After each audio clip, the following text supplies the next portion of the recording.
morning, everybody. Thanks for joining in on Traders 20 on ET Now. I'm Megha Chadha.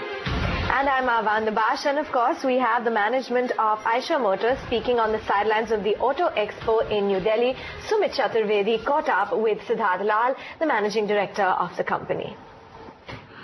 Well, we've got something spectacular which is right behind you.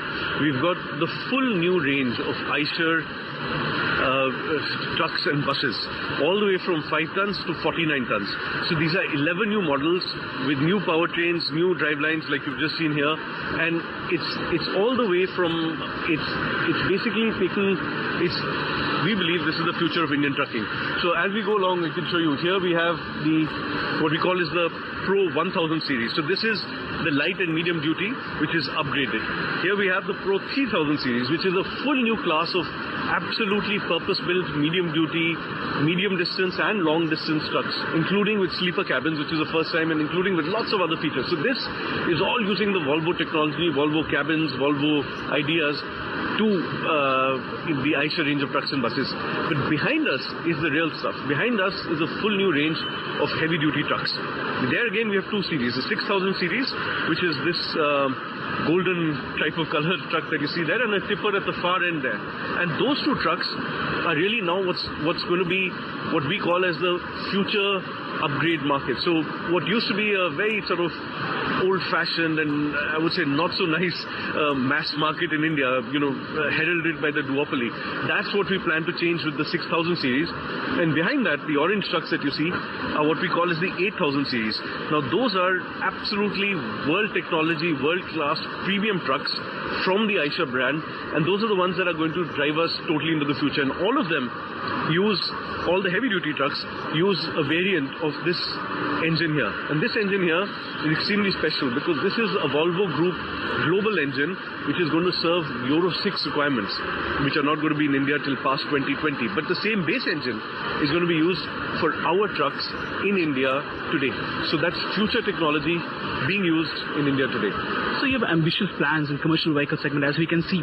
What about the market, target for the market share? Tata is the biggest, Ashok Leyland is the second biggest. Where do you see yourself maybe in the 5 years from now? What kind of market share you are targeting in the coming few years?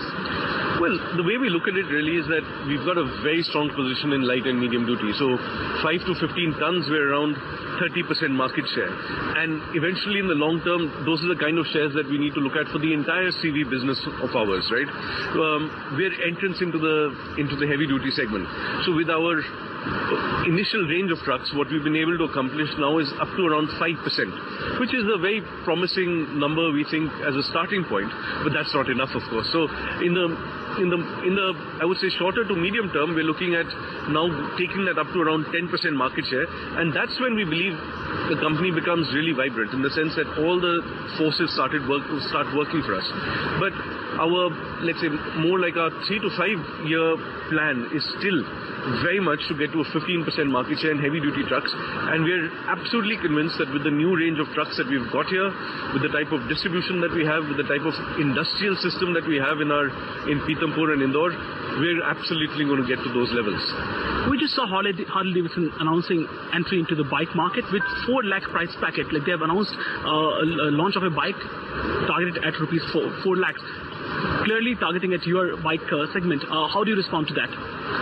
Well, as Royal Enfield, we've actually the ones who have created the bigger bike market in India. So above 250cc is 95% market share by Royal Enfield, and we've really been nurturing this market, growing this market for many years, and we believe that that the market that we're in, we're actually doing phenomenally well. And of course there will be entrants into this market because we've been growing so fast. We've been very profitable now, so we expect lots of entrants to be there. But we've got a lot of things in store. So we've got the new Continental GT which has come out recently, and that's doing exceptionally well. We've got huge orders for it, much more than we'd expected, and we're happy the way we're going, and we're happy creating a real motorcycling culture, which we believe we're doing in real leisure motorcycling culture, which we believe we're heralding in India. You're saying you're not much worried about onslaught of the competition in the lower price category? You are not at all worried about that? Well, Well, we believe that more the merrier in some sense, because more people come into the leisure motorcycling domain is going to increase the size of the category. And you know what happens when a category size increases? It's the market leader, which is us, who's hopefully going to benefit. So we're very clear that we've got enough in us. We've got over 300 distribution points. We've got a very strong network. We've got really good products today and lined up for tomorrow. So we're quite pleased with our progress, and with the fact that others are entering. We're not worried about that. Yeah. Talking about the macro picture, how do you see this FY15 panning out for you? What about maybe the growth in terms of revenues and margins? How do you see the coming financial year? Well, of course, we have two sides of our business. On the commercial vehicle side, we've been extremely resilient. So at the top of the cycle, we'd hit about 10% operating margin. And now even at the bottom of the cycle, while every other competitor of ours is in losses, we're actually continuing to make strong operating margin at around 5 to 6%. So we're really happy about our business model being able to pan out really well on our commercial vehicle side. Of course, on our motorcycle side, it's been a totally different story because of the exceptional growth that we've had. We've had over 60% revenue growth in the last year.